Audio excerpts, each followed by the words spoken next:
ETF index mutual funds నేర్చుకుని stock మార్కెట్లో రాణించాలనుకుంటున్నారా? వెంటనే ఈ నెంబర్కి కాల్ చేయండి.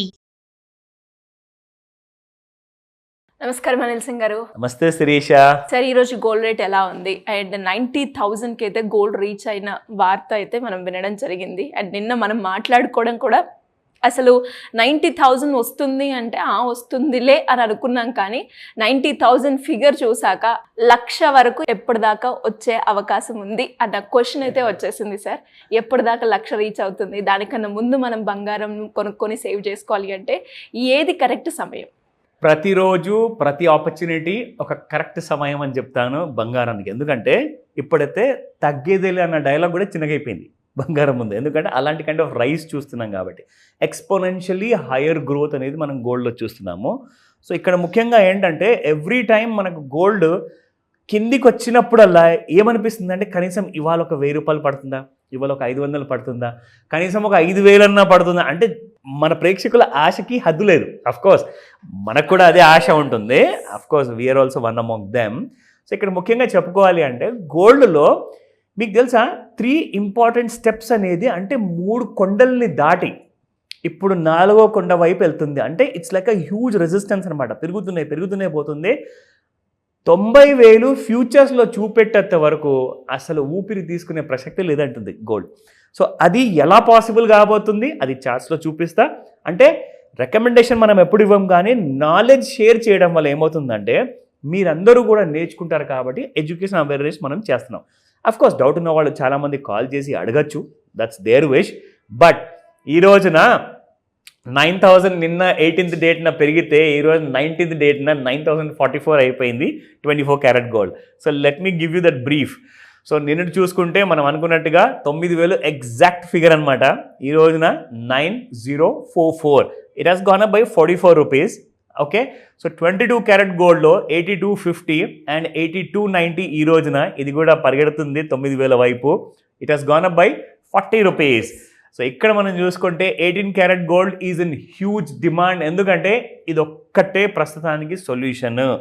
మీకు డబ్బులు మిగులుతాయి, పైగా మంచి క్వాలిటీ ఆభరణాలు మీకు వస్తాయి. అండ్ 18 క్యారెట్ గోల్డ్లో you can see that it is almost the same. అంటే 22 క్యారెట్ గోల్డ్కి అండ్ 18 క్యారెట్ గోల్డ్కి ఎక్కువ డిఫరెన్స్ లేదు మీకు. సో కాబట్టి డిమాండ్ చూసుకుంటే 33 రూపీస్ పెరిగింది ఇక్కడ. ఎస్టర్డే 6750 అండ్ ఇక్కడ మీరు చూసుకుంటే 6783. అండ్ ఇంకో విషయం తెలుసా, 18 క్యారెట్ గోల్డ్ అతి త్వరలోనే ఐ థింక్ నెక్స్ట్ వీక్లో మనం చూడొచ్చు 7,000 టచ్ చేస్తుంది. ఓ గాడ్ సార్, అవి పెరుగుతున్నాయి అంటే ఇది కొనుక్కుందాం అంటే ఇది కూడా అలానే పెరుగుతుంది. అంటే ఇప్పుడు ఒకసారి బేస్ ప్రైస్ అంటూ పైకి వెళ్ళింది అనుకోండి, ఇక వేరే దారి లేదు. ఎందుకంటే మన ప్రెసిడెంట్ గారు ట్రంప్ గారు ఆయన రోజు పొద్దున సాయంత్రం ఒకటే పని, అందరినీ వణికించడం. ప్రపంచం అందరినీ వణికిచ్చేస్తున్నారు. ఏ దేశం కూడా పీస్ఫుల్గా లేదు. అక్కడ గొడవల విషయం కానివ్వండి, అంటే ఆ యూక్రెయిన్ రష్యా విషయం కానివ్వండి, ఇక్కడ ఇజ్రాయెల్ విషయం కానివ్వండి, ఇవి కూడా చల్లారి మళ్ళీ చిన్న చిన్న గొడవలు నడుస్తున్నాయి. దానివల్ల గోల్డ్ ఇంకా పెరుగుతుంది. ఆయనేమో పొద్దున్న లేవగానే సాయంత్రం కాగానే ఇవాళ చైనా మీద ఇంకొక టారిఫ్ పెడతా అంటాడు. ఏది చెప్పినా కానీ గోల్డ్ మాత్రం ఎటు చూసే అవసరం లేదు, స్ట్రైట్ అవే నార్త్. సో అలాంటి పరిస్థితుల్లో గోల్డ్ మరి ఏం చేస్తుంది? అందుకే స్టాక్ మార్కెట్స్లో కూడా కాస్తంత రెసిస్టెన్స్ అనేది వస్తుంది, అది అక్కడక్కడే ఉంది. కానీ గోల్డ్ మాత్రం ఎవ్రీ టైం వెళ్ళిపోతుంది. మహా అంటే శిరీష మీకు 200-500 రూపాయలు బంగారం పడుతుంది ఫ్యూచర్స్లో, అంతే. దానికంటే మళ్ళీ రికవర్ అయిపోతుంది. నిన్న రాత్రి కూడా పడినట్లే పడి మళ్ళీ పెరిగిపోయి ఇవాళ మీకు ఫ్యూచర్స్లో ఎంత ఉంది తెలుసా? 89,000 ఉంది ఇవాళ ఫ్యూచర్స్లో. And this is a big peak అనమాట. మనకు పరిచయం ఉన్న చాలామంది ప్రేక్షకులలో 72,000లో కొన్న బంగారము ఇప్పటిదాకా పెట్టుకున్నారు ఫ్యూచర్స్లో.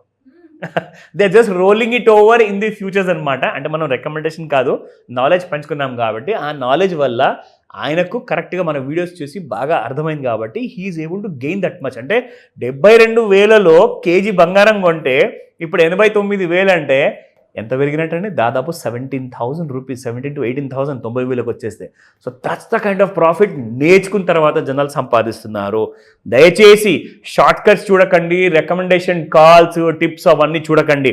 నేర్చుకుంటేనే మీకు 24/7 నాలెడ్జ్ మీతో పాటు ఉంటుంది కాబట్టి ఎవరి అవసరం మీకు ఉండదు. ఓకేనా? Let's go to the chart. Of course ఇది మన డైలీ చార్ట్, మనం డైలీ చూస్తాము.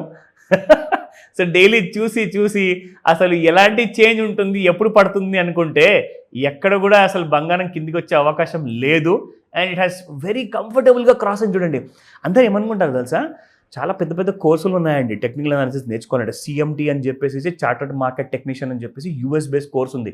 దానికోసం జనాలు కొన్ని వందల్లో వేలల్లో లక్షల రూపాయలు కోచింగ్ తీసుకొని నేర్చుకొని నేను పెద్ద తోపునని చెప్తారు. కానీ నిజంగా అంటున్నాను, మనం ఎంత సింప్లిఫైడ్ మెథడ్లో ఇక్కడ నేర్పిస్తున్నాం. మీకు ఇక్కడ ఏదైనా క్వాలిఫికేషన్ అవసరమా, కాలేజ్ వెళ్ళాలా, ఇన్స్టిట్యూట్కి వెళ్ళాలా?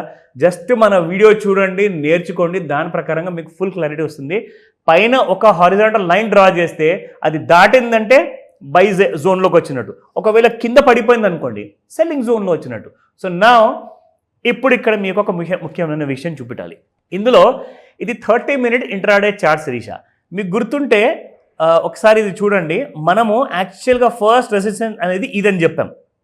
ఎందుకంటే దీని పైన వెళ్లకుండా కిందికి రాకుండా దాదాపు వారం రోజులు, ఒక 6 to 8 days వరకు అదే ఏరియాలో ఉండిందనమాట. ఇది దాటంగానే ఇది ఫస్ట్ మెట్ అనమాట. ఈ ఫస్ట్ మెట్ దాటిన తర్వాత మీకు రెండో మెట్ ఇక్కడ చూపిస్తాను. ఎందుకంటే నేను చెప్పాను కదా 3 కొండలు దాటిపోయిందని స్టార్టింగ్లో. So this is the thing. So ఇది ఒకటి, ఇది రెండోది, ఇది మూడోది ఇప్పుడు దాటేసి మీకు ఇక్కడ మళ్ళీ ఒక చుక్కలా కనబడుతుంది పగటిపూట. So it has traded around 88,930. ఇంకొక గంట సేపు ఆగితే, లేదంటే బిఫోర్ 5 o'clock, ఆఫ్టర్ 5 కూడా కాదు, ఇవాళ బిఫోర్ 5 o'clock మీరు 90,000 చూసే అవకాశాలు చాలా ఉన్నాయి. అండ్ బిట్వీన్ 5 to 9 మాత్రం it's going to be a great time. So బాగా క్లోజ్గా వాచ్ చేయండి. ఇన్ఫ్యాక్ట్ మన సునీత విలియం గారు కూడా she has come back from the space. First of all hearty congratulations. దాదాపు 300 రోజులు స్పేస్లో ఉండి ఒక లైఫ్ బ్రతకాలి అంటే నిజంగా ఒక చిన్న రూమ్లో ఒకరిని బంధించినట్టే. నిజంగా అలాంటి కైండ్ ఆఫ్ మనిషి తిరిగి రావడము, అది కూడా full health and full sound నాలెడ్జ్తో, ఇట్స్ అ గ్రేట్ విషయం అండి. Specially Indians are very daring అని చెప్తాను ఆ విషయానికి. సో అంత డేర్ అక్కడ దాకా ఆమె వెళ్ళి అంత రిస్క్ తీసుకుందంటే this is nothing what we are doing. ఓకేనా? So first of all congratulations Sunita William గారికి. సో ఈ ఇన్ఫర్మేషన్లో ఇంకా అప్డేట్స్ కావాలి ఆర్ మీకు నాలెడ్జ్ కావాలి అంటే ఖచ్చితంగా నాకు కాల్ చేయండి. Thank you sir. Thank you so much. Welcome Sirisha.